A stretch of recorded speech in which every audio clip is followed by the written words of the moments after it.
All right, now that we're recording, Connection successful. there we go. Let's see. I got my ticket about 10 years ago, and I didn't know much about it yet. I kind of fell off the map with everything, and then I realized that ham radio involves so many of the things that we have today. I mean, we wouldn't have Bluetooth or email and a bunch of other stuff if it wasn't for somebody like us. So that's what brought me back to the group here, and I've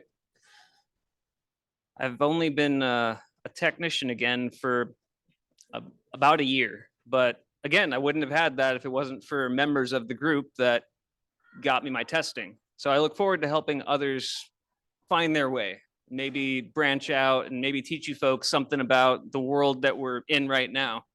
Because there are a lot of things that are affected by ham, and I don't think half the people know about it. But I look forward to working with you folks, and we can actually find out what people want to learn more about. Again, my name is Thomas, and I'm here to help. Anybody want to give introductions here? Go with, you want to go first? I'll go first. There we go. Pass the mic around. Yeah. I'm pretty sure everybody in the room knows me. I'm William, NH6ET. I'm the repeater guy and amateur extra. I've been active in the club since 2016 and currently hold the position of trustee for the KH6EJ call sign, which makes me a de facto board member of the executive board.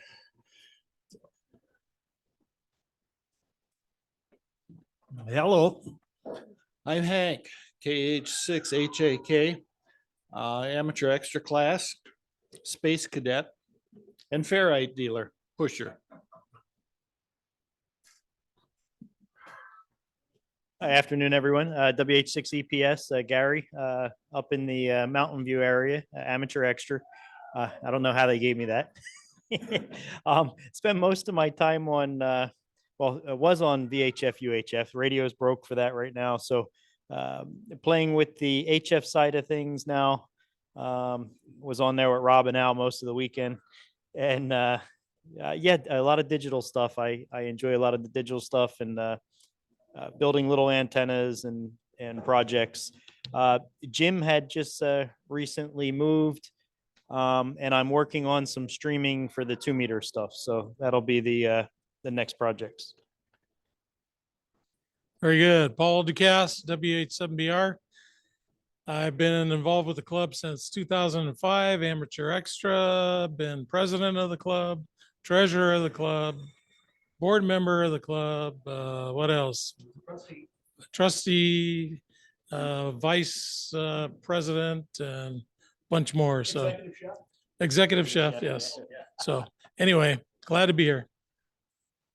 I'm Frank H6FA. I'm new to the club. I'm really lately I've been trying to get on green cubes, actually what I've been doing. So, and I got a Hermes light going. I get on the 40-meter net. So it's about what I got going on. Hi, everybody. I'm Jeremy Storm, AH6V. I live in Ninoli, North Elo District, and I just love CW on the high frequency bands. That's where you'll find me. I'm May Lake, W. I'm nervous. Wait a minute. Okay. WH6GNJ. All right, you done? Yes. Hi, I'm Derek, WA6GNK. We got our licenses the same day. So she's a technician, I'm an extra. And we live 2 minutes from here. So easy, quick fix to get here. Okay. I'm Gus, K2GT extra, been in the club about 10 years, spent most of my time on HF until a windstorm a few weeks ago took my hex beam down. So now I've come into my first meeting at Kamana Center. There's no football, there's no HF. Here I am. V63 Juliet Bravo, Motang Mai Sowiak from Gitam Yap, extra class, and soon to be back home there.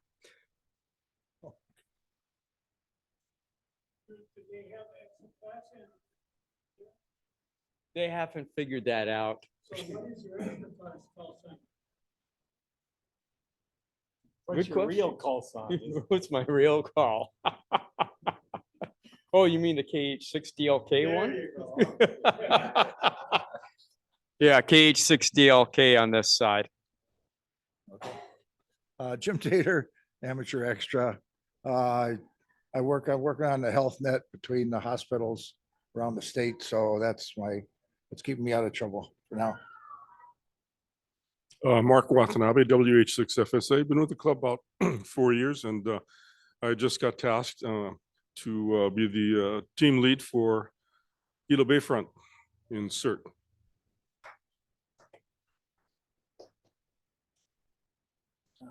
Hi, I'm Bob, AH6J, licensed first in 1957.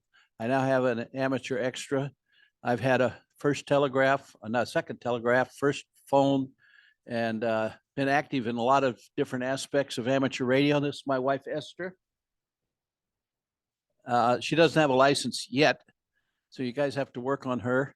I've been involved in many different aspects, repeaters.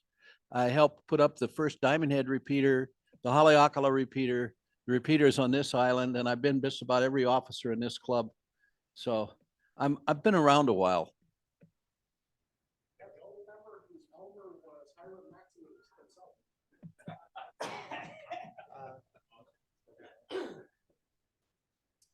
I'm David. I was the chair of the one committee, the PSCC committee. Today, I am now the chair of the Outreach and Education Committee. So that was part of our activity here today. And I'm an amateur extra class, been here about 4 years, I guess. And looking forward to working there.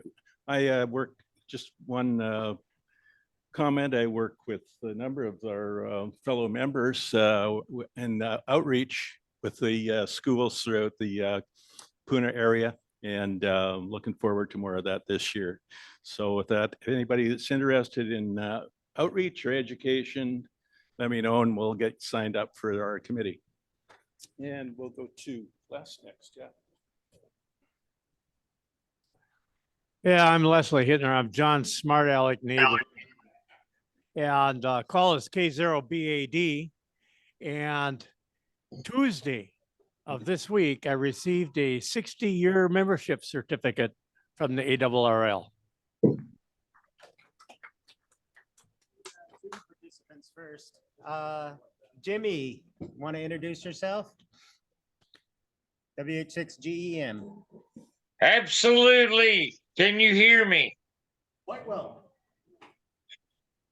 Aloha. Whiskey Hotel 6, Gulf Echo Mike. Better known as General Love or Volcano 1, where you guys come from. My basic message is this. I'm a general, but you guys, you listen to me. I had to leave Hawaii because my wife got sick and died. But where I am now, the people that I talk to, they don't even comprehend, from the fire department to the county, like all the things that we were doing there. Man, it's so important. It's so important, you guys. Man, dude, hold together what you got and bring young people in and get them excited. Because I'm going to tell you something. Right outside of Hawaii Island, when you start talking about what we do for real, CERT, BERT, MCOM, everything, it's like SR-71 went right over everybody's heads. I miss you. I love you. I carried the mortgage on my farm, but now Mental Restorations Foundation is selling it. So middle of next month, they're gonna give me my balloon payment, and unless something big time changes, I guess my time on Big Island is done. The only thing I can tell you is it's so important doing what you're doing. And it's so important in bringing new young blood in. I love you. I miss you. Aloha, 73 and 88. Whiskey Hotel 6, Gulf Echo Mike, General Love out. You know, Jimmy, the repeater sure is quiet without you and Corey around anymore. Hey, Jimmy, I just thought I'd mention you're eligible to be a associate member now and pay the lesser dues amount. So if you'd like to rejoin BIARC, you're invited. BIARC.net. Thanks, Jimmy. I will do that. I will absolutely do that. And Tony, one last thing. Listen, you guys. All of you don't know what's happened through the past. A lot of you do. You know who I am. I know who you are. But let me tell you something. The things Tony weaseling his way through the corporate bureaucracy and getting a seat at the table, and William right there beside you, man, you guys, if either one of them go down, it's going to damage us bad, man. And we've got to bring new blood in, man. And what y'all are doing is right. Like Joe and everybody else, man, Jim, Joe, William, you guys working on that young blood. You guys are doing good. You're doing right. I love you. I'll quit taking up your time. But thanks, Jimmy. Value what you have. Value what you have, brothers. Aloha. All right, let's move on to Joe Rosenbaum, W86JOE. Go ahead. Hello, I'm Joe, W6JOE. I'm the secretary of the club. I'm an amateur extra. Been a ham for about 5 years. I'm on the operating activities committee, and anything else, just ask me. That's all I got. Thanks, Joe. We got another Joe. Alpha Hotel 6 Tango. Please introduce yourself. Pleasant good afternoon. I'm Joe, AH6T. I've been wanting to get with this club for quite a while. I very much enjoy and appreciate what you guys are doing on the Big Island. And so as of an hour ago, I became associate member. I hope you got the stuff, Tony. And I'm sure I did. Okay. I am currently acting as the state's or the section's emergency coordinator.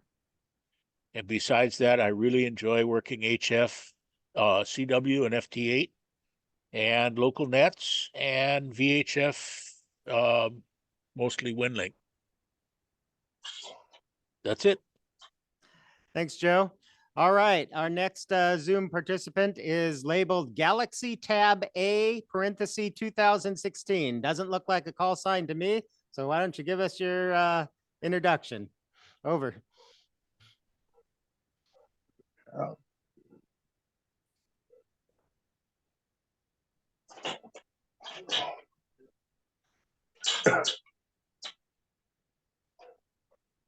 Perhaps someone knows his call sign. Yeah, Mike, Mr. Last. Hey, hi guys. I'm NH7JT, been a ham for 61 years, which I can't believe because I think I'm 35 years old, so I can't figure that out. Anyway, sorry I can't be there, but tomorrow I have to go to the doctor in Honolulu. So we'll see how that develops. I enjoy the club very much. Been there a member, I guess, close to 30 years. I can't even remember. Oh, one other thing. Did you guys get my dues this year? I think I brought them, I know, to the Christmas event. And I don't even remember what I did with it, but I can't find it. So I hope you guys got it. If not, I'll send another check. I believe so. I'll have to double check the list, but if you go to biarc.net website and click the members tab, if you're there, then we got them. So everything's up to date on biarc.net. Just click the members tab on the left. Got it. Thanks, guys. All right. Thank you. Let's move on to Lee, our esteemed editor for our wonderful BIARC Hamgram publication, which I appreciate a great deal. Look forward to reading it every month. Over to you, Lee. Hi, guys. Can you hear me? Okay. Much better audio and much better picture this time. Thank you, Les. Thank you, William. And let's see. Took me a while to get on because I had to redo my sign in or something, and it futzed around and I futzed around. So, but I'm here, and I'm W6LC. I'm an amateur extra. Was licensed in 2012 at Field Day that year, and Barbara was president. And it's good to see all you guys. And I'm taking screenshots for the hamgram, so be on your best behavior. Aloha 73 W6LC. Thanks, Lee. And over to Jim, WH6FQI. He is now on the mainland and he is an associate member, but he is our former vice president and formerly chair of the Digital Systems Committee. Over to you, Jim. Yeah, aloha from Connecticut. I'm just now getting all my stuff unpacked. I've got my roll-up J-pole in the window, which hits the repeater just good, the local repeater really good. So I was able to join my first net this week, and it was they have an MCOM net once a week, and they only have one other net. There's no social nets. They have a 10-meter net on Mondays called the Flying Saucer Net, and I'm hoping to get an antenna built tomorrow because my coax just showed up. I got a new 500-foot roll coax, so I'm all set for coax. I'm going to quickly build a T2LT antenna, and just getting getting situated here. My truck doesn't show up till Tuesday, so I'm at the mercy of my sister right now for wherever she goes, I get to go. So I'm trying to get the lay of the land here in Connecticut, and boy, I really miss all you guys here. It's hearing the activity on the repeater. This one stays pretty quiet except for two guys. Kind of reminds me of Gary and myself at times. Like in the evening, they'll get on for a little bit and chat. And other than them, I don't hear anything all day except for the repeater IDing with voice. And it's either a young boy's voice or a girl's voice. And it starts off by saying, oh, it doesn't just say the call sign. It says, I forgot, but it always catches my ear. And I think, oh, someone's starting to talk, and then it's like, oh no, that's just IDing. I prefer the just the CW, because I always think always catches my attention thinking somebody's talking, and it's not. It's just wishful thinking. So I really miss you guys, and I'm looking forward to the meeting. Back to you guys. Thanks, Jim. So those off-island people ought to know that we've got two new features that we're working on. One is the Kulani Cone repeater is going to be broadcast. Is Gary here? No, he's not. Okay. We're working on basically streaming the audio content from Kulani Cone. So that's upcoming. And of course, William with the Voice Repeaters Committee, they're working on the all-star linkage that will allow members who are off island to transmit. Yeah, and I was going to make an announcement about that after the introductions, but since we're talking about it, we tested 6 different iterations of software and hardware for the remote access for the 7.6 repeater, and we have finally settled on the best performing and of the affordable options, the best performing of the affordable options. And it will be implemented pretty soon, which is a good reason to have that associate membership or your club membership, because it will be whitelisted to members only. So, but those of you on the mainland who have your associate membership, or if you're on another island and you have your associate membership, you'll be able to join in and monitor the repeater and join nets and things of that nature here very soon. Back to Tony. Okay, last on the Zoom list, Roy, KH6KU, go ahead. Okay, first off, this is the first time I'm doing this on this new computer. Can you hear me? Okay. Yeah, this is the reason. Yeah, so I'm at home. I'm doing a lot of stuff up here, so I couldn't make it downtown with you guys, unfortunately. But anyway, good to see Jim up there in Connecticut. And I had to laugh when Jim was talking about the repeater ID, because it sounds like he's jonesing for some repeater action like he had down on the Big Island. But no joy up in Connecticut. Not as active, I guess. But hey, we miss you, Jim. And hopefully you get your 10 meter and 10 up. I want to make a contact with you on 10 meters, so I can't wait for that. Back to you, Tony. Okay, thanks, Roy. And of course, I'm Tony Kitchen, Whiskey Hotel 6, Delta Victor, India. I'm the club treasurer. So anybody who hasn't paid their dues, I'm the guy to see. Thomas, is it okay if I let Bob give his safety message? All right. I'm going to turn it over to AH6J. Bob. Yeah, I've handed a reprint from the Tribune Herald that's supposed to be circulating about a roofing contractor that fell off a roof and got impaled and electrocuted. The idea here is, we work with antennas, we work with heights and things like that. Please keep in mind your safety. I also sent around a little cartoon about the OSHA safety cowboy and some of the ridiculous safety measures that are possible. But basically, always think safety and always give you an example. I was working on a flat roof in Waimea on an antenna, which was really not very much in danger. But just to be safe, I tied a rope onto my climbing belt and tied it down to something hard. And wouldn't you know, the guy line on the antenna broke and whacked me and almost knocked me off the roof. But because I was tied down, I didn't go off the roof. So even though I didn't follow the OSHA rules, I did take some safety precautions. And we should always think about that, all it takes is one accident to really wreck the rest of your life. So if you're climbing, if you're near electrical, in this case, the story says a guy fell off the roof, was electrocuted, and fell on a fence and got speared. In that order? Pretty much, yeah. Electrocuted first.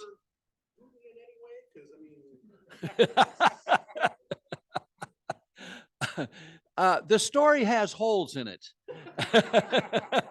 I think he has holes in him too. But he's a roofing contractor out of Honokaa, so he's a real person. Anybody that lives on the Big Island's a real person. And he's on the mainland when this happened. So yeah, that's a shocking story. It happened in Riverside, California, which is where I was born. And so I felt connected somehow. But anyway, be aware of your surroundings. If you're up high, watch out what's below you. And even if you can't meet the OSHA standards, take some precautions. Who gets it? You're doing the presentation, right? What's the program?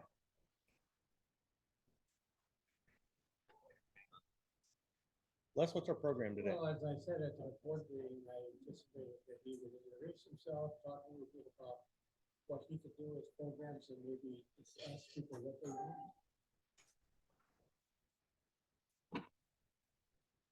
Hello again. Like I said earlier, I look forward to helping show you folks a lot of what's happening in the world. Not all of it is specifically ham related, but a lot of things that run on ham frequencies, everything in the sub gigahertz bands. There's been a lot of misinformation and some weird laws passed that kind of affect a lot of different industries. Specifically Canada, they just banned flippers, which they said would make it so you're an instant car thief by owning one. There's no truth to that part. The whole being able to steal a car thing. I mean, you can read a lot of things, you can interpret a lot of signals, and most of it comes up as incoherent data. Sometimes you might pick up a key fob, but you can't do anything with it. But it's good to point out that these things do exist.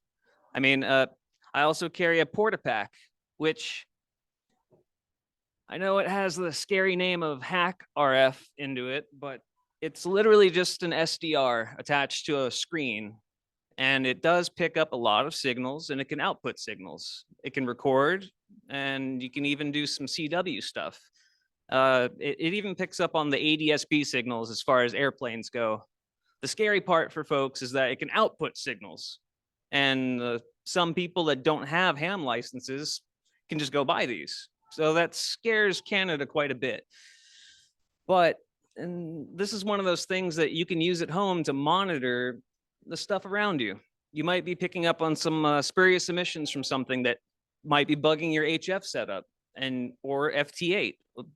You can pretty much see the whole spectrum on a waterfall with this. I look forward to getting my cabling in. I have some stuff that I want to show you on the next presentation for you folks, but I don't have all of the equipment to do so right now.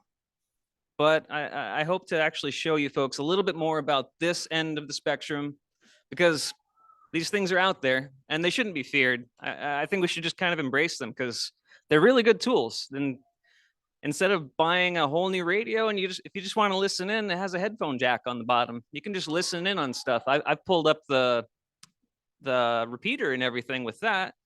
And I mean, you could broadcast from it. Don't need much. Oh. Oh, yeah, of course. Here, Tony. Before I get started, there was someone who raised their hand earlier. Does anyone else want to get in the queue? Okay, well, raise your hand again if you do. Well, I see Bob has. So committees are a very important part of our club. We've got 6 standing committees, and I've got them shared on the screen. Now, what you're looking at here is not updated yet because we just made different assignments just today at the board meeting. So we've got the Public Service Communications Committee, and now Les is going to chair that.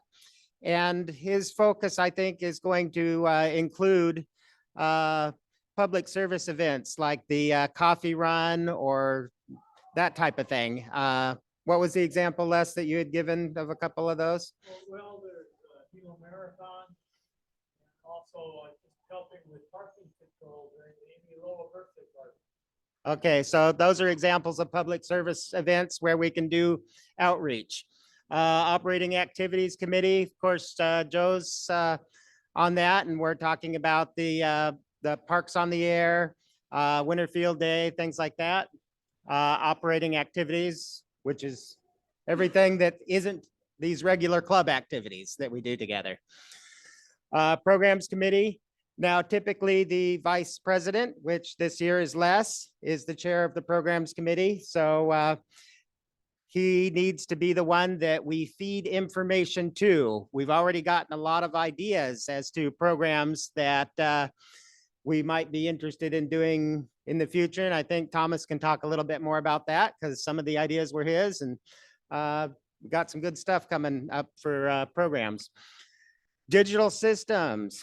We've got a beginning of that. This gentleman over here. I'm sorry, what's your call sign again? Whiskey Hotel 6 Golf X-Ray Zulu. It'll take me a little while, but I'll get it. And we've got a lot potential in the digital systems area, all kinds of stuff. WinLink, All-Star, Arden Mesh, APRS, on and on and on. There's a lot going on there. Voice Repeaters Committee and the Education and Outreach, which now David Miller is chairing. So that's going to include the projects that we've been doing at the schools, the science fair. What was the other example, David? Some of the things that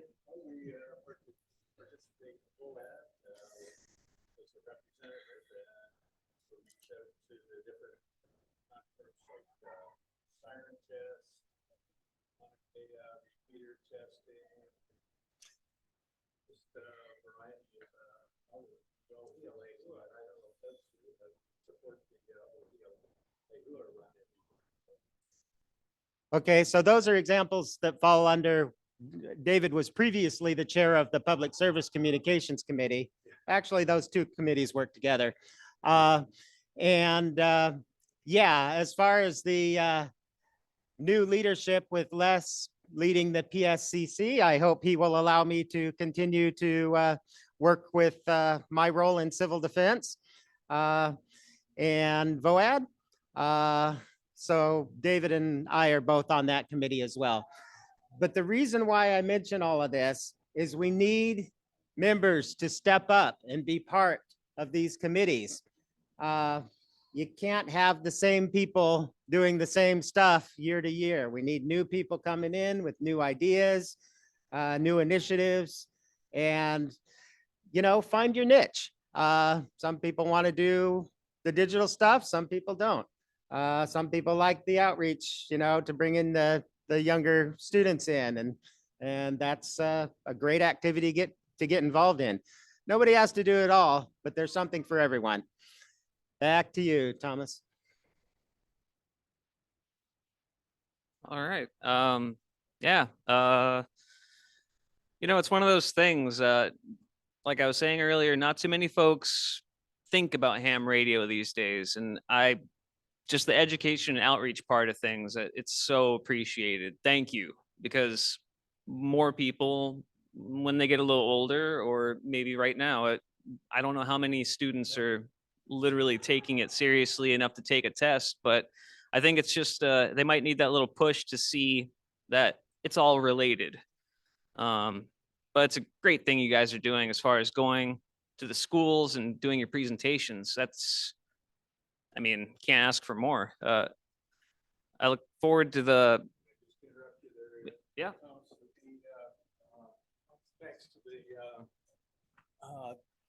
I think Lee calls us the gang or the crew. So there's Mark, Jim, John, Les, Joe on the screen have all participated, and I may have left somebody out here, but it's a group effort. So we're looking forward to more of it this year. Thanks. Awesome. Thank you. Thank you. You can actually leave that, and then.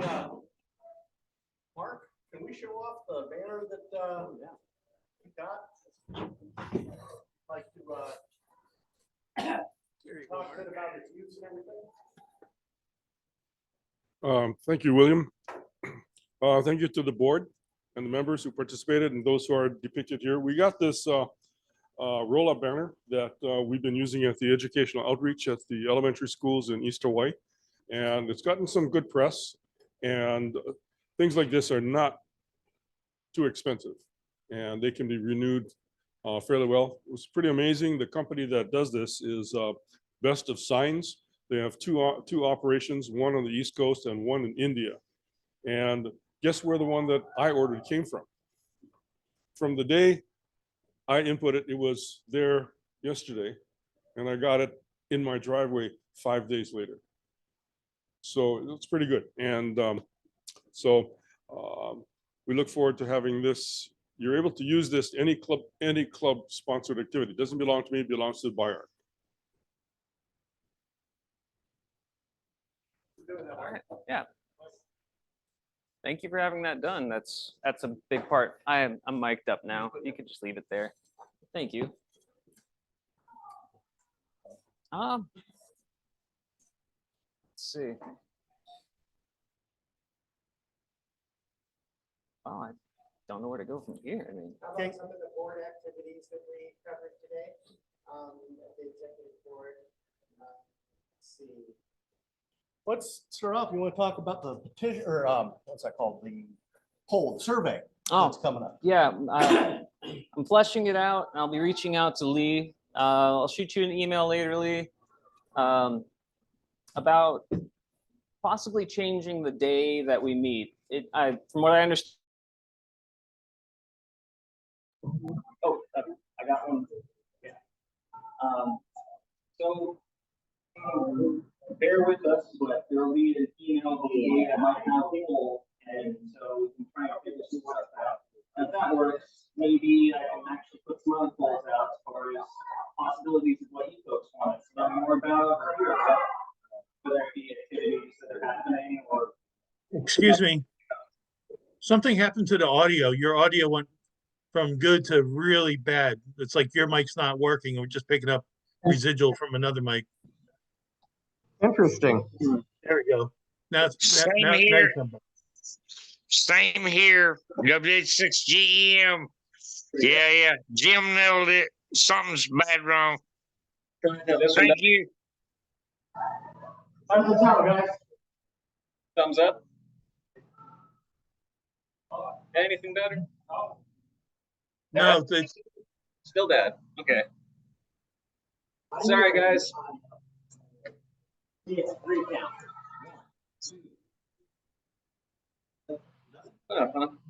Technical difficulties. 1 minute. No, it's not seeing. No, it's for suddenly. It's not seeing the DSP. Jim, you lead this. Jim, you lead this. You're right.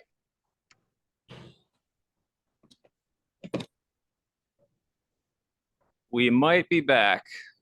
yeah, I can hear you now. Sounds good. All right, there we go. Kind of lost my place there, but yep, yeah, Windows problems. But like I was saying, there will be a poll that we're trying to put together to actually be able to reach out and get some information from and feedback from you folks. So look for that. Hopefully I can put it together fast. Well, let's see how fast I can get everything done. I think the hardest part is finding a polling service that is either not just affordable but free, considering a lot of things cost a lot per person that's involved. So yeah, I mean, if anybody has any ideas about that, let me know. Here, back to Tony. Thomas, you want to tell them what the survey's for? I'll cover that. So we're trying to figure out if we want to change the meeting day from Sunday to Saturday. And also we're looking at the location. Which fire station was that we're looking into? Station 3 on High. Station 3, we're trying to coordinate with the fire department to see if we can possibly use that area. There's issues with parking that we have to work out and so forth. But the main issue that we want to pull the membership on is your preference on meeting day, Saturday or Sunday. And the real pluses on that fire station was that their training room is technically rich. Yes. I have a question. Go ahead, Jimmy. Thank you. Sorry. Hey, what about like, you know, volcanoes, national park? We've got the center right up there. We've got the fire department. We got everything else right there, man. Is there a reason? I mean, if you all are getting sweated about meeting down there, like. No, there's no sweat about meeting down here. It's just we can only have the room on Sundays. So what the survey will do is say, is everybody happy with the meetings being on the second Sunday? Or should we explore moving it back to the second Saturday? Because if we don't move back to the second Saturday, we don't need another venue. I meant well. No, it was a good point. I meant well, thank you. Thanks, Jimmy. So This is all in preparation for the May membership meeting. Remember, we have 2 actual membership meetings a year. That is where everybody can put forth motions to give the board official directions on what you want us to do as a club. So the next membership meeting is in May. And you can submit motions to any board member, and we can get those motions out and get them in the meeting, and we can vote on any course change or directions or directives that you want to give to the board, which could include, you know, changing meeting days or whatever you think you want to recommend. FQI has his hand up. Okay, FQI, go ahead. Yeah, I think changing it, getting it back to Saturday is better because there are so many different, you know, you have Easter, you have the Super Bowl. I think there's got to be at least 1 or 2 more, you know, that so it just, I think it would be a less hassle to have it on a Saturday. That's just my input. What is Super Bowl? It's a foosball competition of some type? So yeah, that's what the poll will be about, and look forward to that. Now I'd like to change course a little bit here, and the topic that I wanted to cover kind of dovetails with what the voice repeater group is doing, and also kind of folds into the digital system side as well. And this is the topic of the all-star technology. Now, a lot of people have not fully formed understandings of what this is all about. The all-star system itself is a package of open source software. And this software is built on components like Arch Linux and a voice system called Asterisk. It's a PBX system. This is all in the public domain.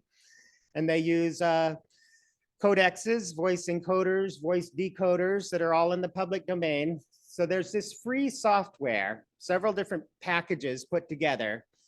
And this software can run on inexpensive computing devices. So very typically, we run this software on Raspberry Pi computers. And the role that it acts in is it is basically acts as a repeater controller. So it can do the repeater IDs and give the weather and give Morse code and so forth. But it also can handle the linking between repeaters. Now that linking can be done several different ways. It's not just over the internet. People think that the internet's the only option. It's not. There are RF options as well. And of course, that's going to be our focus. The advantages of the all-star system is it's very flexible and interoperable. So we can dynamically change repeater linking through different ways. You can do it through DTMF tones on your radio, transmitting DTMF tones can change the linking. You can actually, for the Hawaii Mainland All-Star Network, we've got a script that we run that basically unlinks all of our repeaters on the island from the Hawaii Mainland Network and links us all together into a local Hawaii network. It's just type in the script name, hit enter, and all the linkings automatically re-established. And right now we're linking through NH7GX's repeater in Hilo. He's kind of the hub station. But anybody could, that has a computer that is going to be able to be reliable and a good link, good RF connection or whatever, can act as a hub. Now, the Hawaii Mainland All-Star system is one example of All-Star link technology in play. But there are many other examples. And how it's organized is typically you've got an individual repeater owner. And that person, like I've got a repeater at my house, they own the equipment and they're called a sysop, system operator. They're responsible for making sure that their equipment stays online. And as a sysop, you choose who you want to link to. So you could link to somebody in Germany or someone in Alaska, or you could link into the Hawaii mainland network, or you could link with your 5 best friends around the state. You know, it's up to the sysop to determine that.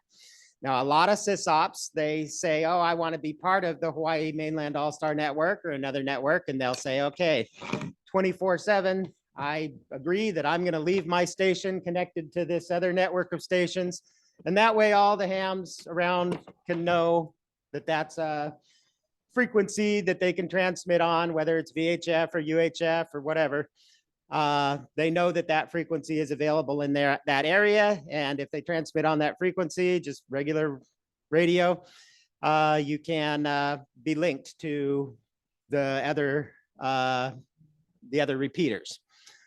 Now, when we are linking over microwave frequencies, typically what's happening is this information is coming from the radio through a digital to analog interface, like the URIX from Master Communications is one example of a digital to analog interface, and it's going into a computer or router.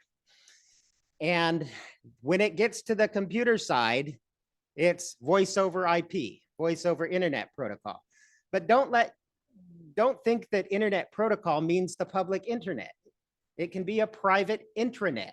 It can be a RF only private intranet that has nothing to do with the public internet, no connection whatsoever, or you could connect. You know, that's configurable. We're talking about the technology that it's built upon, not necessarily the public internet. And so when we talk about all-star technology, you can have public all-star nodes, and there's a body that issues node numbers that are published so that everybody knows about them. And you can have private nodes. And that, I believe, is the course that the voice systems and digital systems is kind of steering us towards. The advantage is dynamic configurability and interoperability. So we could choose, if we so desire, to have all kinds of linkages. For example, we talked about the ability to have mainland stations connect to our Kulani repeater or our combination repeater system, our linked repeater system that we're working on. That's one application. If it's a private node, then we have the option of only giving that login to the off-island associate members. And those associate members can then participate fully in our nets, just like they were here in Puna or Hilo. Then we've got the idea that these linkages can be redundant. So if you have a microwave link, say between Kulani and Pepakeo, you can also have that backed up other ways. So you could link through the internet if you want. You could have a private intranet. So there's lots of different options as far as redundant pathways for the data, for the packets, the voice over IP packets. And there's interoperability with other types of networks. So if you want to create an interface with DMR, Yaesu, you know, on the C4 FM, P25 even, you know, all of those types of interfaces are potential options if we want to go there. Is that a good enough introduction to let you move forward? All right, so thank you, Tony. So as I said before, I'm the repeater guy, and I've been heading the long and slow project of rebuilding the high warn system. High warn, I take it, was a analog link repeater system that was in use on this island for quite some time. The Hawaii Island Wide Area Radio Network, I believe, is what that stood for. Is that right, Bob? Okay, oh, BIWARN, okay.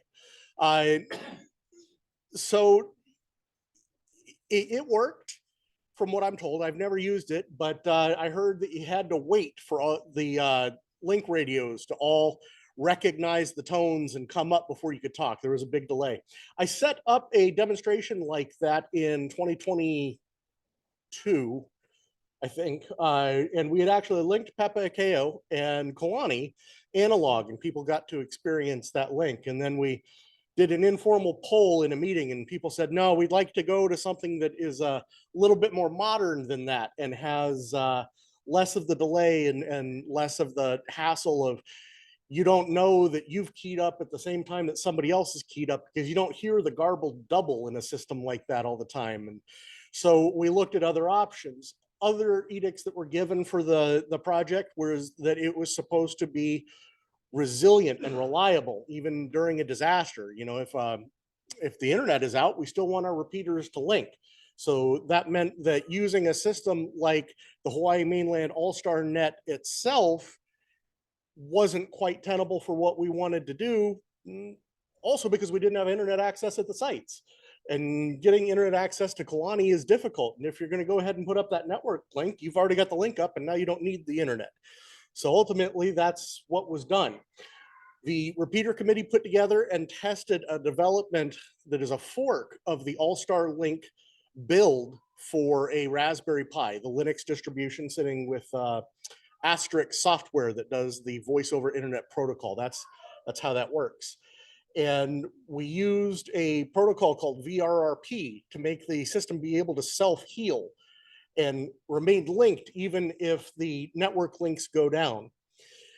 The network that this runs across is going to run internet protocol, but it is not running on the internet. Like Tony said, this is a private network and it's built of RF links, microwave frequencies. So the first link going in is the one that's the hardest to get done, but it's right around the corner. This is the Kalani to Pepe Kao microwave link. And once that is up, we can turn on the controllers on the two repeaters that take them from being standalone to being linked. But then as we add other repeaters, we've got a milieu of solutions that are needed to be able to extend the footprint. We have a repeater plan to go into Na'alehu. That one is probably not easy to do on an IP link. We could probably get some bandwidth through a public safety partner, but solely relying on our public safety partner's bandwidth is not as resilient as you might think it would be. And we want our stuff to work even if theirs isn't. But we can still do this digital linking over the air. You can do it with, and in this case, put a repeater controller, a node, an All-Star Link node at Kalani. It's actually running on the same computer as the Kalani repeater, and it just has a second URIX interface that goes to a UHF linking radio. And that UHF linking radio listens to a UHF repeater that is in the Na'alehu area. And it's still controllable over the air with DTMF tones. We can still log into it over the network, but that's just good old analog linking at that point.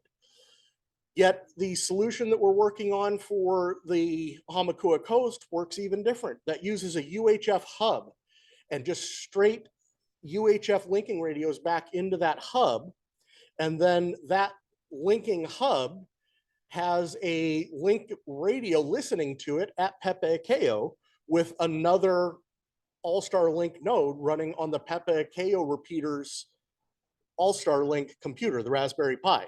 So only two computers, and now we have in that plan 6 repeaters, and they all link together, and you can take individual repeaters out of the link and use them for a local event. Say your CERT team needs to use it in Laupahoehoe, or we're going to do the Hilo Marathon and we want to use the Pepe Kao repeater for that.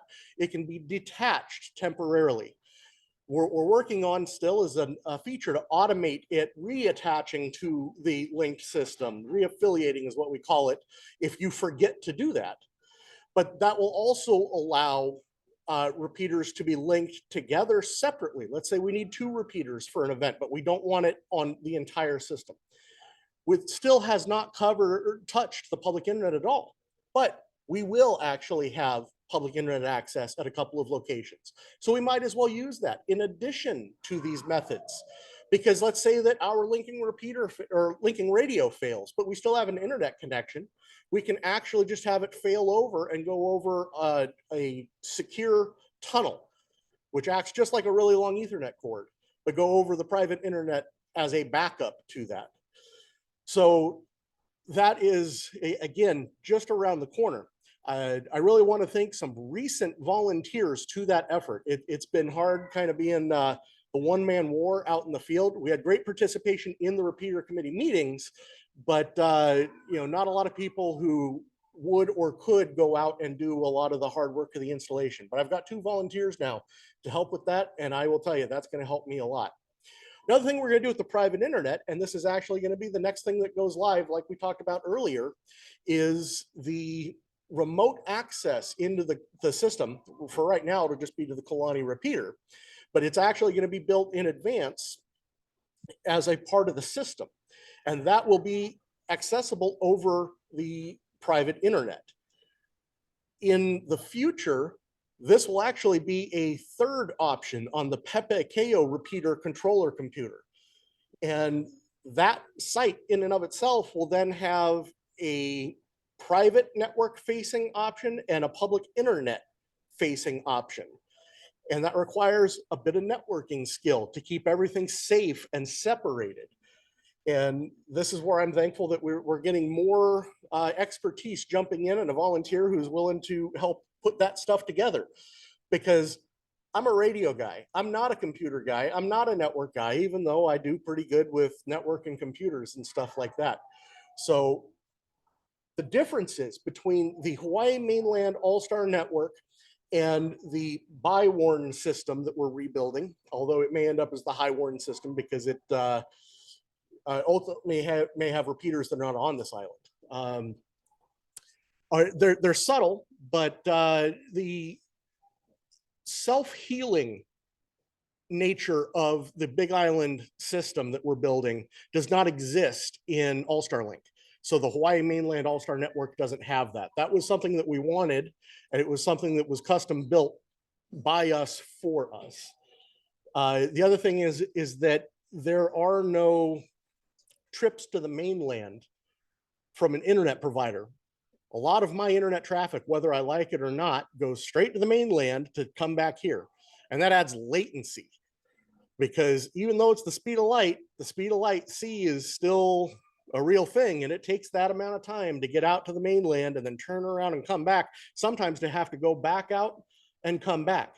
Now, that isn't so much a problem for the network itself, the All-Star Link network. This is your individual internet provider that's causing that problem. So your node may have that problem. Tony, I saw your hand. Yeah, Jimmy had a question. Oh, go ahead, Jimmy. Aloha, can you hear me? I sure can. Thank you. My question is, I love what you're doing, but my question is like, where are we going to put our equipment? And man, my farm just sold.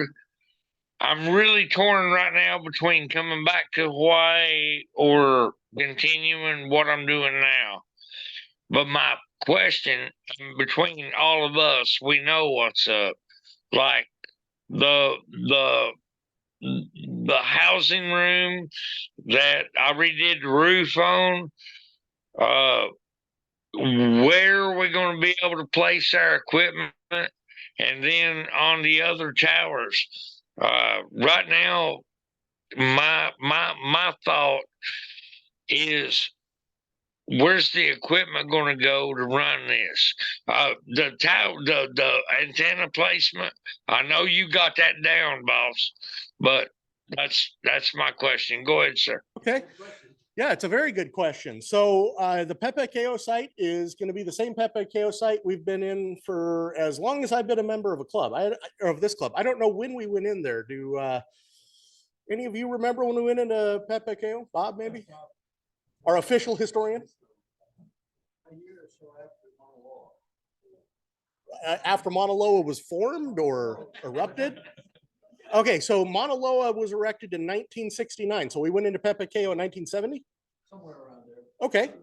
And based on the condition of the I guess I'll call it a building that we're in at Pepe KO. I believe that. So it's been a long-standing home. The building is still sound. Well, it's an intermodal container, an insulated shipping container that we're in. It has an air conditioner and no e-power whatsoever. So that's a project that is currently underway in the Digital Systems Committee, was e-power, and Voice Repeaters Committee is helping with that as well. We had some uninterruptible power supplies donated that are going to get rebuilt and go in there. So that site is probably not going away for us anytime soon. So that's our primary site. The reason we chose to site the primary equipment at Pepe KO is that Kalani, the other major site for us, is really hard to access at times. Whereas we've got good access to the Pepe KO tower site. And when things break, you want good access to the important parts. So we're putting the most important bits for the linking at Pepe KO. And that's why the gateway that'll let people on the mainland or people who are in the hospital or traveling or something like that be able to get into the repeater. That's why that's going there, is because it's easy to access. The initial version of that is actually going to be at my QTH, just because we don't have another option at the moment. And I can run it over my Starlink connection, and I've got e-power and all that other stuff. So the gateway will be at my house. It'll actually be at our little Ohana down the road, which I'm converting into a electronics lab for the moment. So. And then of course we've got Kalani as our other main site, and everybody knows Kalani, but few people have actually been there. Kalani is a difficult site to access. The drive isn't that bad. It is off-road, but the access is generally through the prison. And that means that you have to get permission. You have to have a background check, and you have to have a sponsor to go through the prison. You can't just say, oh, I'm a club member, I want to be able to go up and see our club's repeater, so I want access through the prison. The club has been able to sponsor in the past. However, in the past, most of us that go up there didn't need that sponsor because there's other reasons, like members of the Civil Air Patrol have a repeater up there, so they use their Civil Air Patrol permissions to get up there. Myself, I work up there professionally on the public safety equipment, so I already have permission to go through there. The other reason is that occasionally the access to the prison just gets cut off, and that happened for 3 months last year. There is an alternate route in that occasionally is allowed to be used, and sometimes is not allowed to be used. It was allowed to be used 2 years ago, and that's when we did the work parties where everybody who wanted to come up could go up. Good news on that is that I now have a key to the new lock on that gate, and am working on the permission to be able to take additional members with me the back way. But when you go the back way, it's a longer, more arduous off-road route. Still not bad. I mean, this isn't the Rubicon, but it's still, it'll bump you around a bit to get you up there. So those are the sites we're dealing with at the moment. Bob, you had your hand up at one point? Yeah, what about Mauna Loa? Okay, Mauna Loa is not currently in the linked system, but, well, let me take a drink of water first. Oh, thanks, my throat got dry.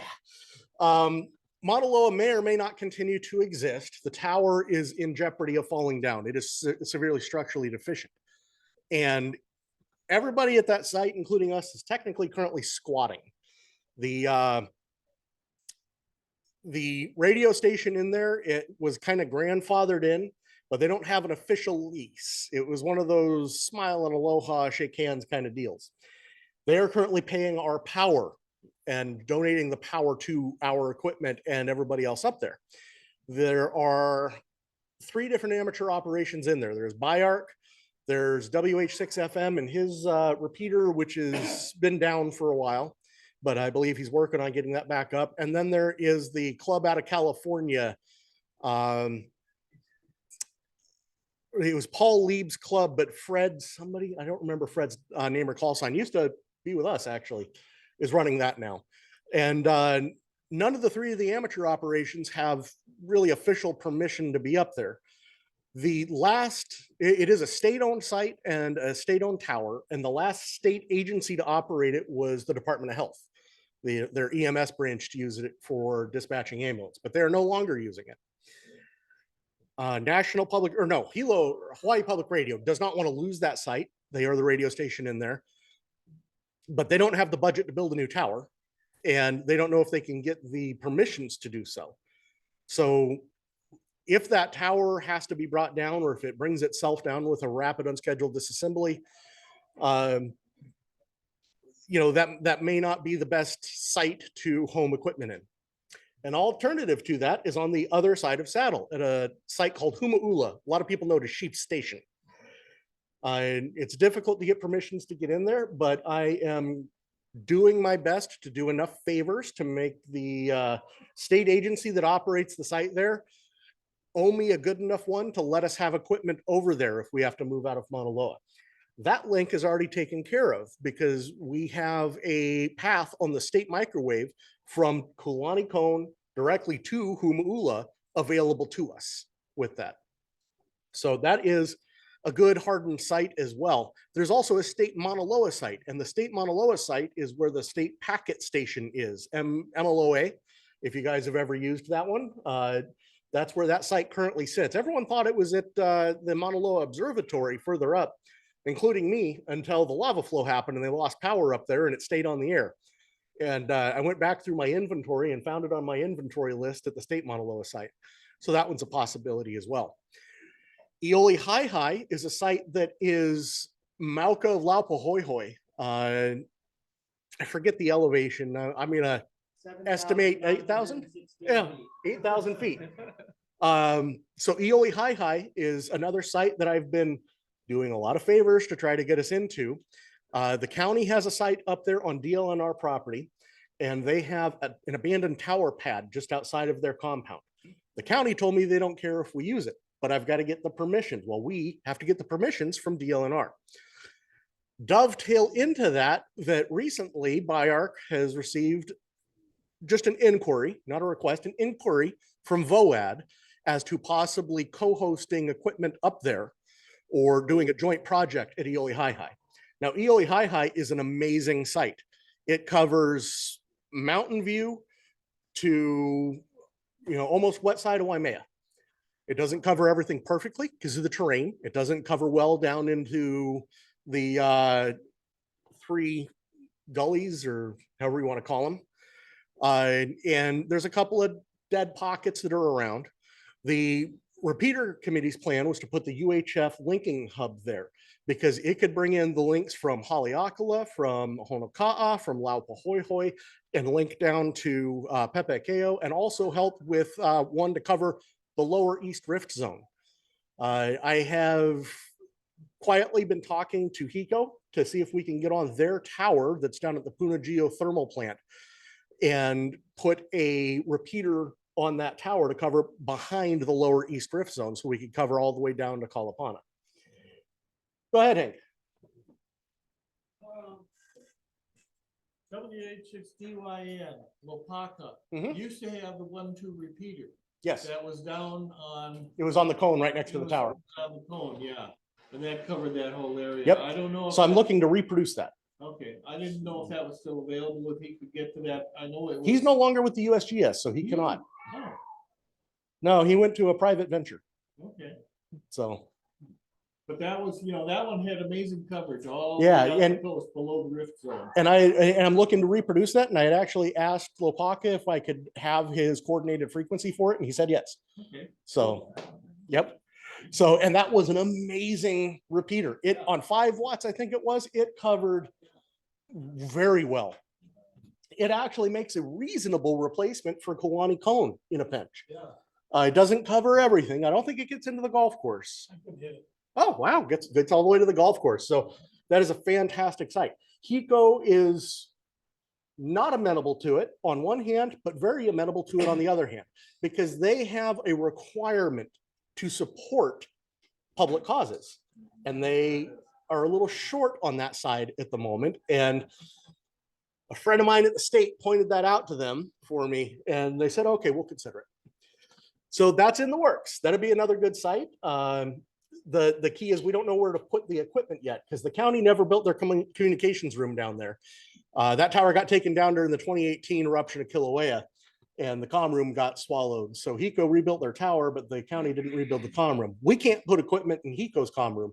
There's all sorts of reasons for that. I mean, even when I go in to work in that, I have to go take a special recertification test with the Edison Institute just to be able to walk in the gate. I mean, it's because it's high voltage stuff. It's safety is a real issue. So that's really the hangup is what can we do to put equipment down there without going in a building? So that's probably going to require a tower mounted cabinet, and maybe we'll be able to get power to that cabinet from a PoE injector in the HECO comm room that they put in for us or something like that. But that's a longer term side of this. Then other locations, Jim Sugg, now Silent Key, was going to host the Honoka'a repeater. And when he went Silent Key, we now no longer have a place to put the Honoka'a repeater.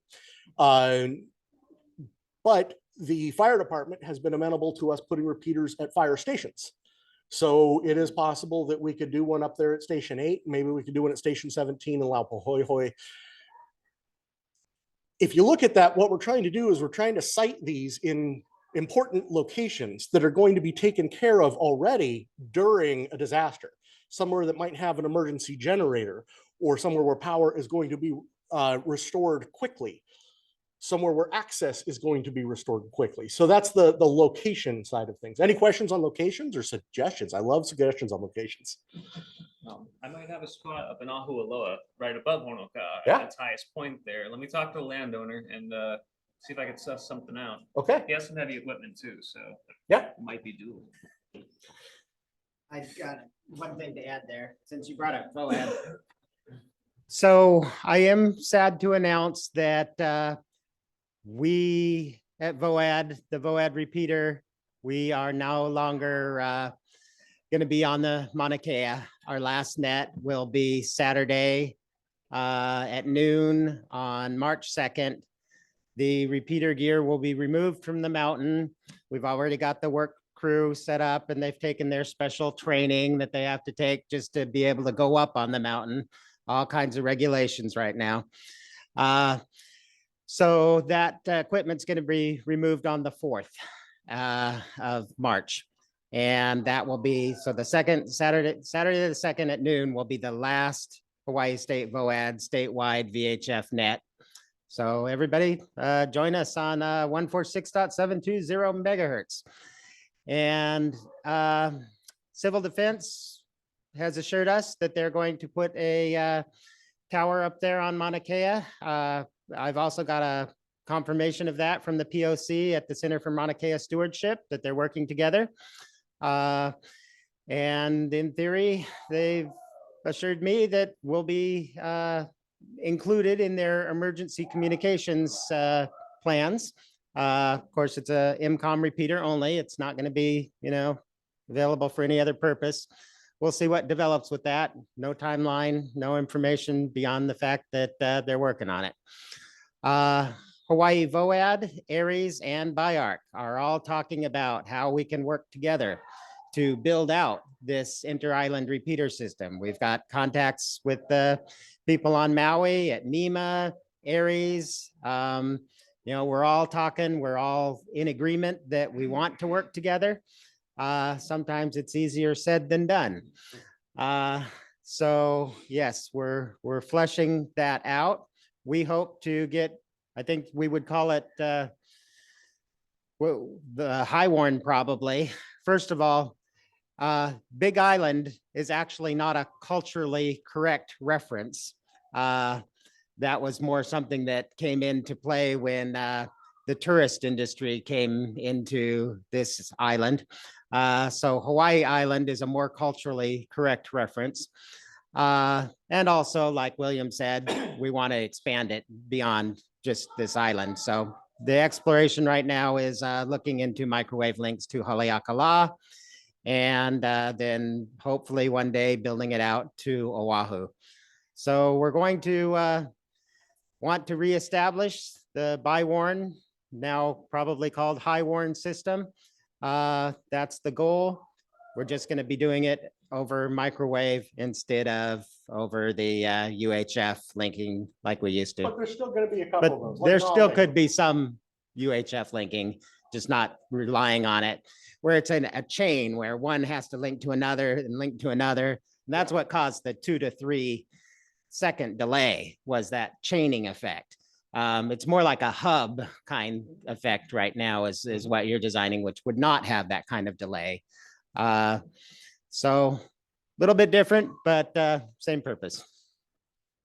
I recall having to count the number of beeps as you triggered that system to make sure that they were all up. Yes, it took several seconds, but Yep. listen for the beeps. Right. So that's the locations in a nutshell. One more note on what we call the backhaul, or how the pieces link together. The backhaul that we're putting together for this will also be used for other systems, digital systems mostly. So the mesh systems, the Arden mesh systems, are going to have access points at these locations, so that what we call mesh islands, groups of people, say in a subdivision that have made a mesh actually work, will be able to link to this hub and reach other mesh islands. So we will become a mesh of meshes.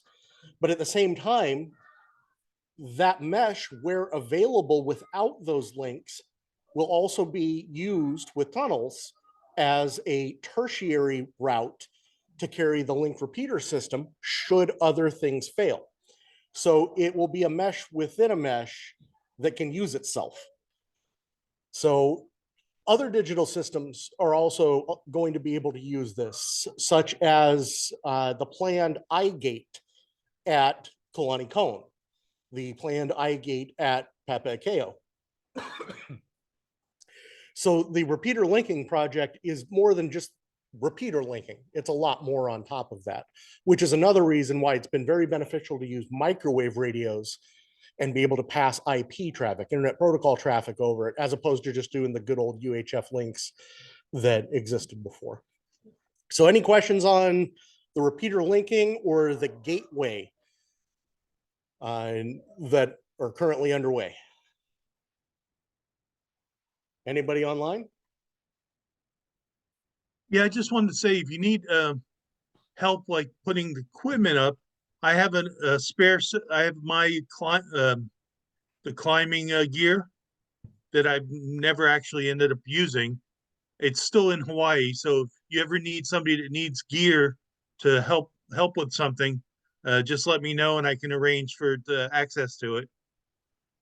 Oh, very good. So on climbing, we can climb at Papakeo as amateur operators, but I recommend that anybody who wants to climb doesn't do it for their first time without talking to me first. There's training available for climbing. And for some of these other sites, most of the other sites, climbing is going to require certified climbers. You can't climb Papakeo without a climbing certification, even those with experience. If I want to go climb Kalani now, currently my certification is expired. I have to go renew it first. Now it's going to renew anyways. You know, the class is in a couple days, but climbing is fun. Climbing is hard work. And when done right, it's safe. But when not done right, people fall off towers and it really hurts. So I'm told. So now the work that we're going to do at Kalani does not actually require climbing this time. We are at the second segment. The segments are 20 feet. So we're right at 30 feet, which I have a ladder that can accommodate. I will still end up harnessing and climbing onto the tower to do it, but I'll probably have some help on a ladder. Kalani itself is 230 feet tall. So it's a very different experience at the bottom than it is at the top. Papakeo is a problem for climbing because the radio station on there is pumping out so much power and they're not willing to have someone else come out and shut the power down so that you can climb safely. So any changes we do at Pepe Kao, I'm still not quite sure how we're going to accommodate that yet. I'm trying to get a hold of somebody of reasonable authority for that station. Radio stations don't work like you would think, and get permission for me just to turn down their output power during the work. But there's quite a bit of work to be done at Pepe Kao. So if that is something that you're interested in seeing tower work, experiencing tower work, learning how to do that stuff, the option or the opportunity is there. Go ahead, Bob. Yeah, we've been asked if we can do a little bit of foliage work there too.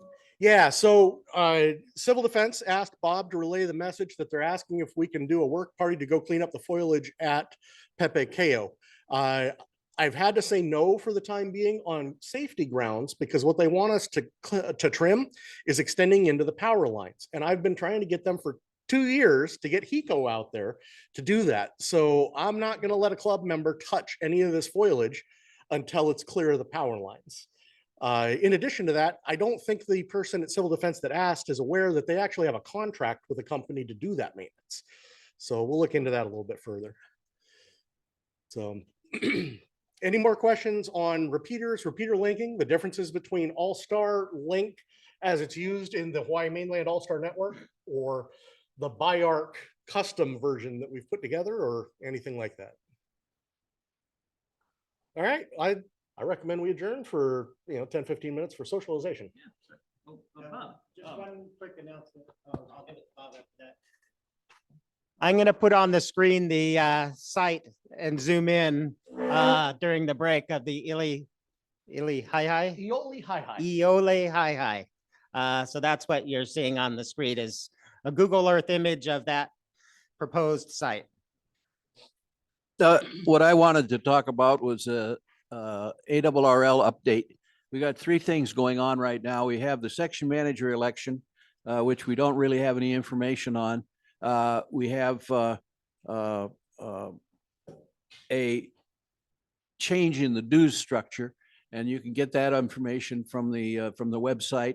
And we have a proposed bill in Congress that's just been submitted to give us some relief with CC&Rs. So keep up with ARRL and write letters to your Congress people to try and get a little bit of relief on this. That's all. Okay. Just put it on the table for now. So here's the Eole Hi site. Like I said, here's Laupahoehoe, so it's directly Mauka of it. This access is a little problematic. It's not on Mono Road. It's on another road above Mono Road, which is on gated access. You have to get permission from the ranch. You got to pick up a key in Waimea and drive up. It is definitely easier to go from the Waimea side. Don't try to go to the site from the Hilo side. So it sits on the Puhu here. By the way, Bob, the microwave reflector for Hilo is on this one right here, and this is the site we're talking about, so that'll give you a good reference.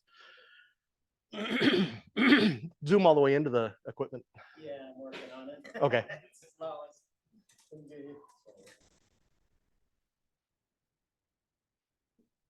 Did I give you those coordinates?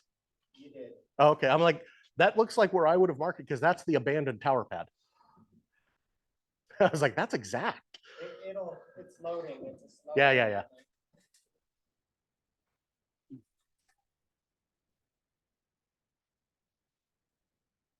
So there's no power lines within 7 miles of this site. So completely off grid, which makes it really difficult for putting any sort of real equipment at. This rectangle that you see right here, that's a very large solar array up on a elevated rack. That's what powers the county site. And it barely gets by powering the equipment that's in that site, which is why when we put equipment up there, we're going to have to provide our own power. We're going to have to generate with solar, possibly wind as well. So you see a little speck over here. That's the abandoned tower pad for the county's old tower. And this building right here is the county communications building. The property line runs right between that building and the rest of them. All the rest of those are on a different parcel. The parcel that we are on is a state DLNR owned parcel. It is zoned agriculture, which is good. That means that we can actually put stuff there. The other sites like Mauna Loa are in conservation zone. That's why it's hard to rebuild a tower there. We've got other sites up here. This is the Coast Guard Tower. And they are also joined, they lease space to T-Mobile and some others. And then this is the AT&T site over here. And this one is Verizon. So this doesn't exactly show the terrain. This is a deep crater in the middle of that cone. And this looks like an access road. I've tried, it's not. So this access road comes down and it cruises down and meets up with Mana Road about 15 minutes drive time down. There are a couple of other towers that are just off the screen right here down below that people have suggested many times we try to get on, but the problem is they don't cover very good. They're not on the cone, so the cone blocks them to the helo side. And they're down low, so the cone with the microwave reflector blocks them towards Honoka'a. So that's why the goal really is this little triangular piece of concrete is to put equipment there. You may recall that Hawaii Community College donated a tower to the club. It's currently in storage at my QTH at the moment, but it's an aluminum tower. Those of you who saw it in use, oh, it was in use when you were there. You remember the tower that the HF antenna was on? So the club now has that tower. So the goal, what's that? They were going to throw it away. And I said, no, donate it to the club. I grabbed it at the last second. So the goal is to take at least a couple of segments of that tower and drill down into that existing concrete base, 2 feet, and epoxy anchor rods in, and then mount the tower base to it, grout under the tower base, and then we'll actually have a tower. Biggest hurdle for this is that we need to get permission from DLNR. We do not need a building permit in this case because the work is under $1,500, and work under $1,500 does not require a permit. So that will help immensely because trying to get a building permit signed off on by DLNR is almost impossible, but getting permission from DLNR is slightly less impossible. So, well, William, I've got a big hammer drill and I've got a portable generator that'll run it. Yeah. So is this the best bet for our microwave link to Haleakala if we can get permission for that? We can do a link here or we can do a link at Mauna Loa. Okay. So either the current Mauna Loa tower or the state Mauna Loa tower. The other thing that we can do is I can get us a T1 on the Coast Guard microwave. I'd already asked Tony about that, different Tony, about that quite a while ago. So if to link to Haleakala, we can do a T1 between Mauna Loa, because that's where the Coast Guard equipment is here, and Haleakala, and either one of the 2 sites on Haleakala, there's 2 state sites on Haleakala, the Coast Guard can drop a circuit there, and then we can use, I've got Ethernet to T1 converters we can put on either end. My recommendation would be to do both, have the redundancy. Sounds good. Well, I think Bob might have some food for us, so I think it's time to take a break.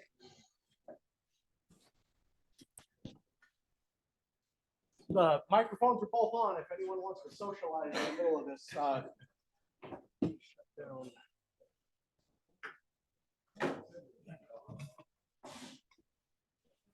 I'm sorry, I say I have to leave. I have your email.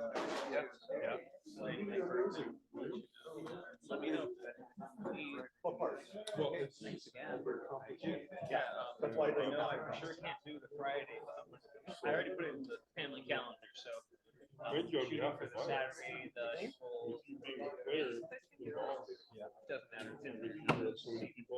Hopefully at least not be in a bay. I could hear you guys, Hopefully. slocking out. It was Paul's and connections and nobody my could hear me, connections but that I got us didn't want into to try. county side of Kalani. But I got that When they car tore down the fixed, so Kalani thank Tower. God. So All right. unfortunately, that's the way a lot of this has to go is personal papers. Yep. Oh, you leave it?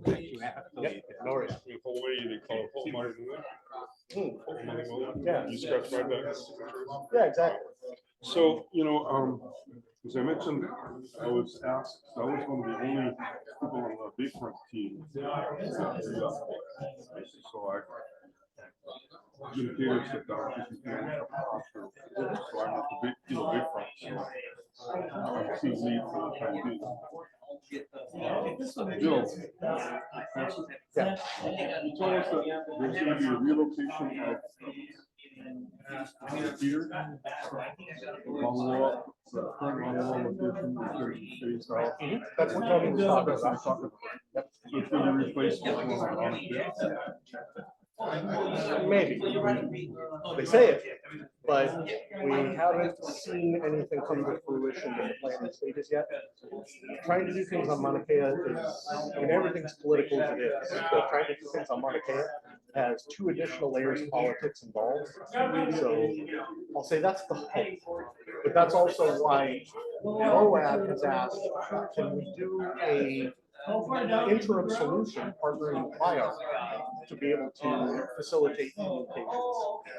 I actually have an interim solution that I'm going to put in place really quickly at the Mauna Loa site to be able to do that, because we have been using the Mauna Loa site to support the fire department. But Mauna Loa actually hits Oahu, so we'll still be able to talk Hilo to Oahu through a single repeat.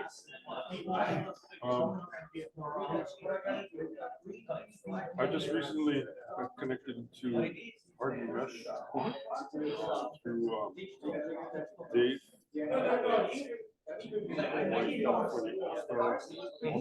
So I'm neophyte in that, still figuring out how it's going to work. Hopefully that'll. I can see how so many pieces. Well, and eventually, if you'd like, you can take your equipment and mesh with anyone that's around you, but you can also connect to the access point for the digital systems just putting in a Katakea. And then the other access points as they get installed at these other locations will connect to more and more people. So currently, those guys are currently just using internet tunnels. So they're not actually meshing because they can't. Everybody's kind of too scattered. But as we get the links together to connect the communities, it'll become a real mesh.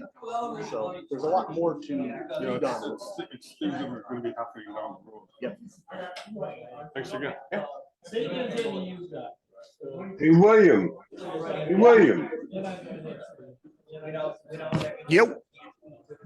I just wanted to make sure I get one of those 5 reserved seats at the next quarterly workshop. Well, you kind of have to because you're the organizer, Yeah, right? operating activities. Yeah, yeah. All right, good enough. Good enough.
Yeah, no, it doesn't bother me. It doesn't bother me as much. The problem is that I go too much, and everyone wants me to for the logging. And every time I go to do it, it's always to get the little of the synthesize. Like I did myself, otherwise it says.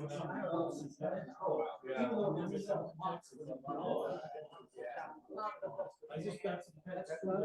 That's the only thing. One of them I got real good. The second my name was Doc.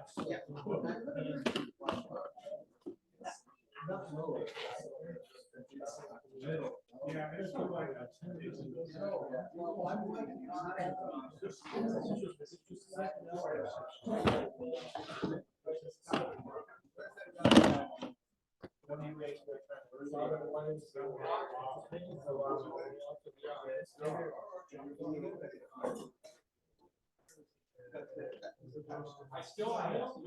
No, it's on the long side of the antenna. Yeah, the valve. I guess it does, right? Where your main, here's your valve, and your main wire is going out, just put it right there. I have a pipe that's actually connected to the antenna. It is an antenna station. It's making two antenna wires. It's just,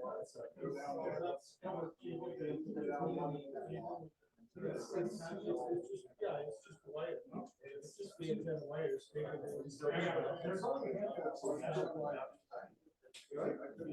I've never read oh, no, I did.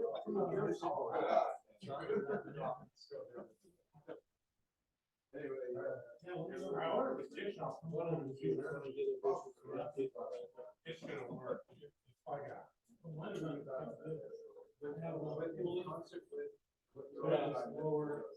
Yeah, I do too. I got to pull the center.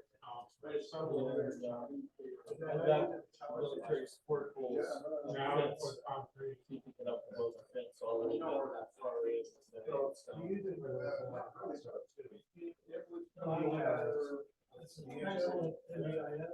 Yeah. One good long.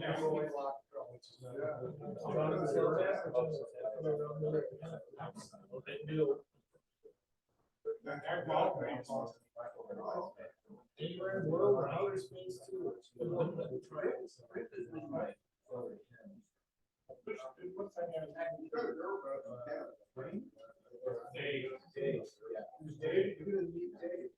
Okay, he's gonna be here.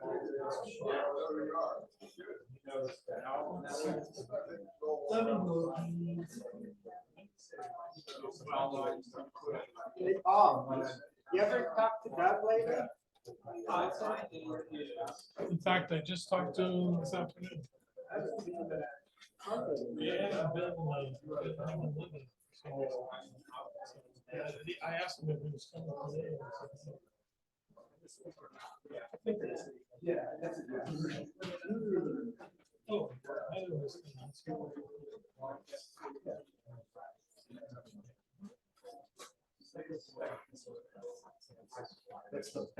To the yellow line.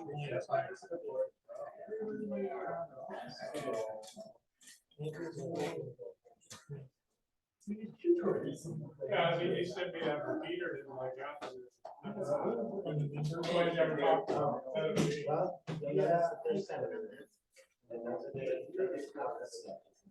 oh. Actually, it's scroll down. Am I out? Hello, Jamie. Oh, Ocean. I told you. Yeah. Now you're talking about. I'm going The advantage of this website is very how long have I had? Oh, got it. Good, guys. Well, I can zoom in.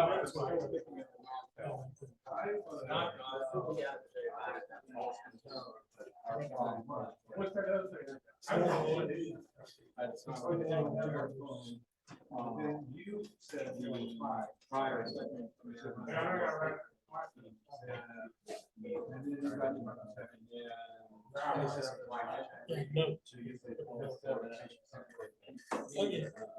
Hey, the conversation came up yesterday and we are now.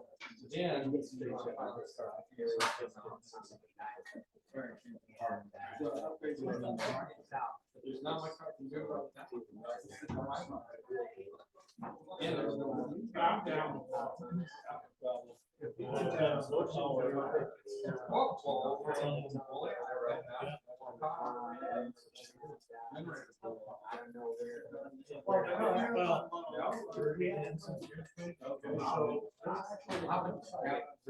I think Volcano was in the South District only because it's already in go.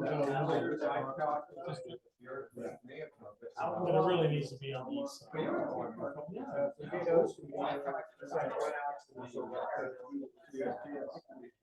And you know, Rick,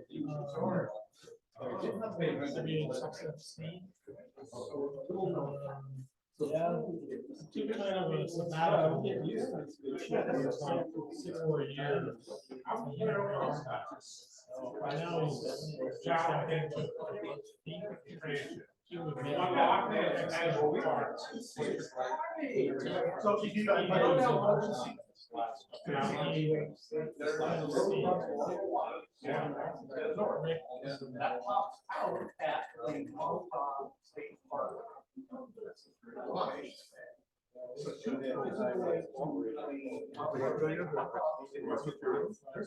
well, yeah. So like I said, yeah, it's very flexible. Mine was okay. Mine built on a slab.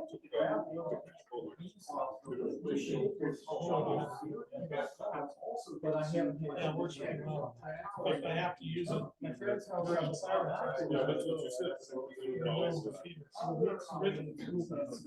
Bring more. Yeah. It was the Jimmy, really. In fact, the one side years and years ago.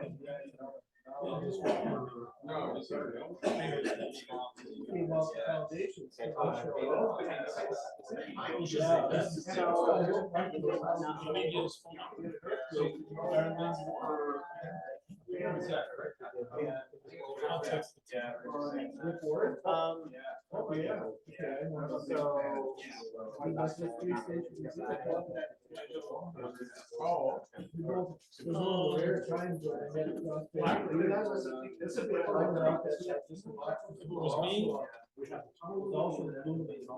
Whatever it is, the East District. Is it the East District in the United States? So the East District goes all the way. Oh my God, the big island came back. It was Rick. You guys still call it the South District. But that would kind of 90% ocean view, and then it would get a la not like as well. In that district, so you can keep it South District. I can tell you, 99% of the radio operators are in ocean. They have like one at sea mountain. Only one that I know of. I know Lake is that like fruit cake lasts year to year to year. Three times. I don't know. Why do you think it's going full of rocks? How was your last game? Only had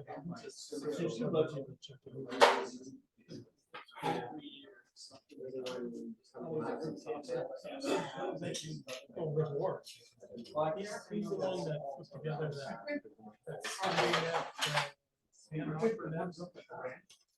that was him. He's got a solar power. Oh, yeah. Why did you fire the department?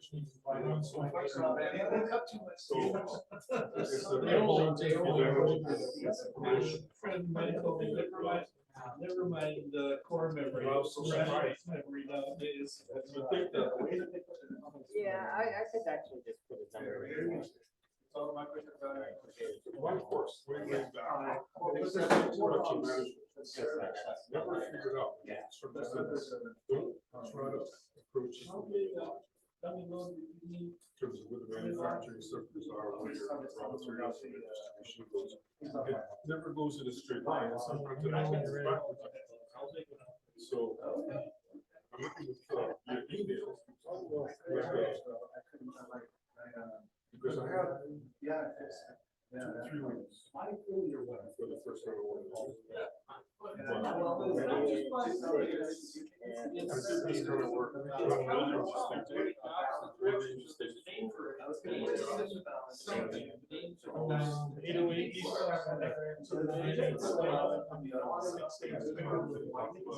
I'm Russ. Here's all I can do. Yeah, I had.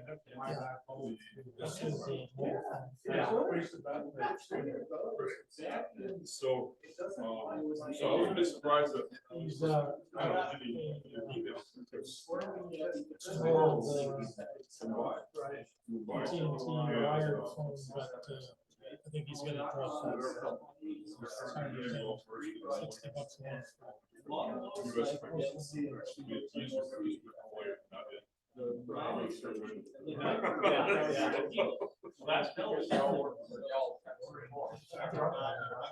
This is just somewhat decent. I actually went to another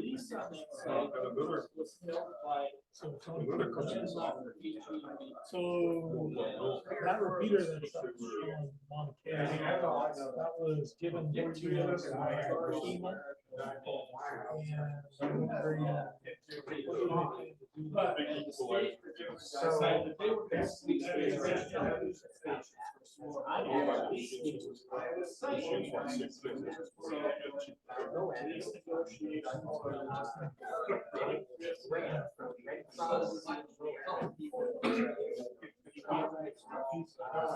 Okay, well, that was maybe the original repeater that was up there, but the one that's up there now was given to us by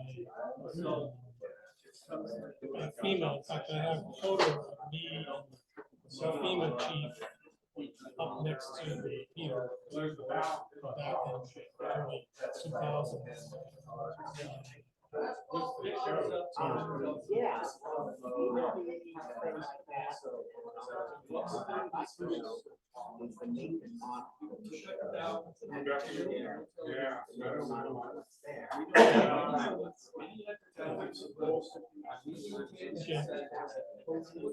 But it was, might have been, I don't know the particulars because I didn't do any of the ordering, buying, and all that stuff. But the guy that was in your position, he lived up on the north coast of somewhere. He used to fly, because he was in some sort of, he used to fly up on the river to the actual board meetings that they used to have. So he was the one that,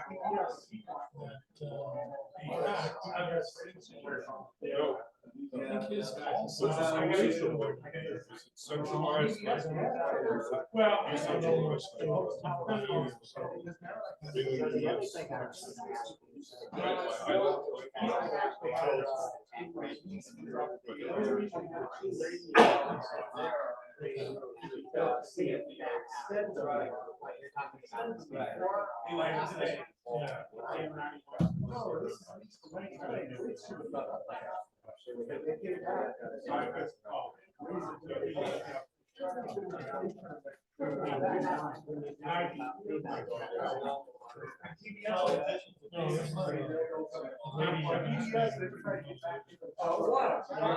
What a concept. But you know,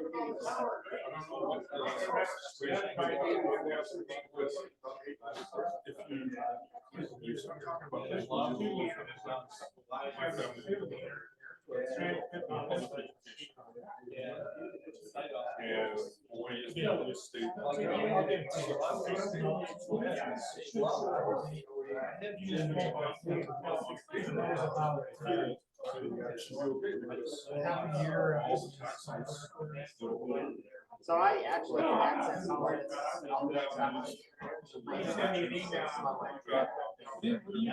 Just a hotspot? Yeah, it's the county of Hawaii.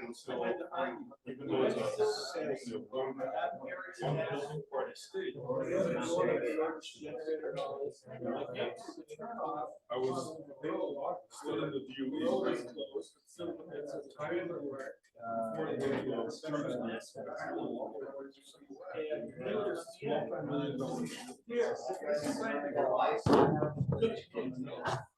Hey, Joe, AH6T Joe, are you hearing me okay? You're muted.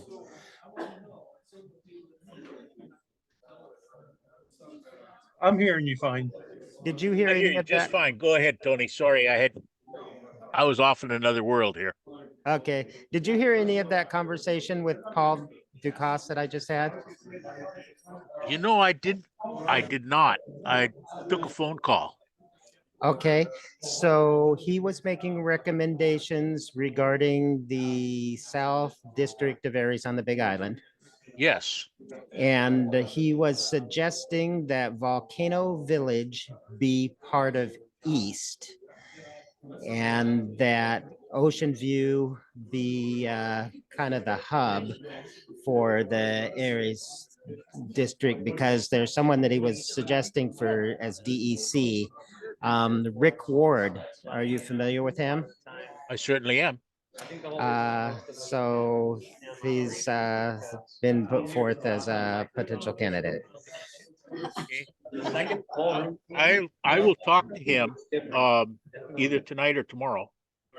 Okay. And what I'd recommend is that he's going to call you and you guys talk about the division of the district. So come next month, you can make the recommendation. Sounds good. You can give him my number. Tony, thank you. Yeah, thank you very much. All right, that's all I had. I think we're probably going to adjourn because it's coming up on 4 o'clock. So yeah, if you guys can drop when you're ready.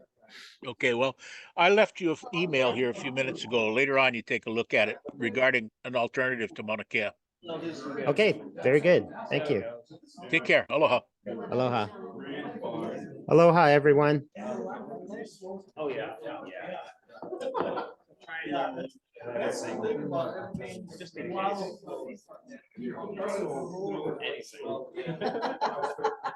So normally we try to take our social break in the middle, but we were kind of late. Yeah. So we're probably just gonna want to adjourn, I'd say. Yeah.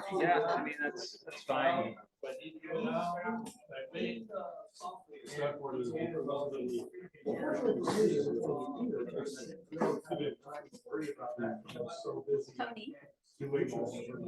Hi. I do want to get on the education committee after the summer.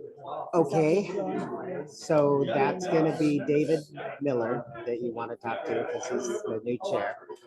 And he's kind of soft-spoken. You probably heard him, he's sitting right here. But I'll point him out to you at a future meeting when you're ready. He said that you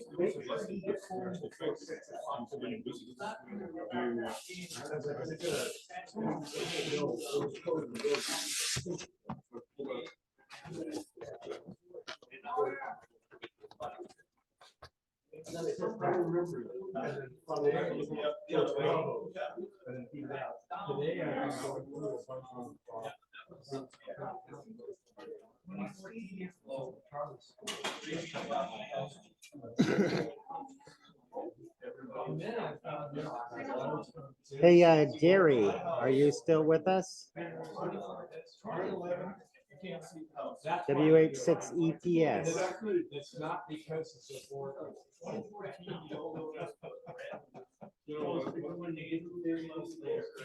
Joe, can you hear me okay? Yes, can you hear me? Yeah. So I think we're just gonna go ahead and adjourn. Was there anything you want to address before we do? No, thanks for asking. Okay, anyone else? Well, I'd like to thank everyone for coming, and we're going to go ahead and close the meeting. You want to? Well, I don't know if they can hear me, but thanks, guys. I appreciate seeing all your faces out there. Take it easy. See you next month. Hopefully we hear you on the air. Aloha. Thanks, Tony.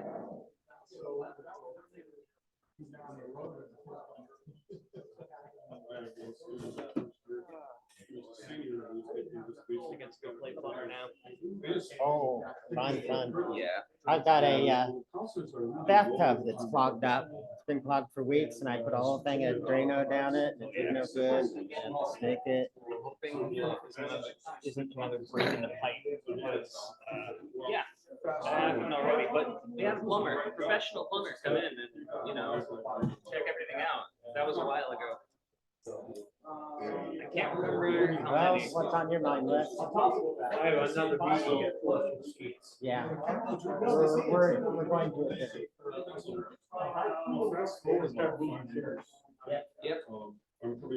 Is it 16 on this wall?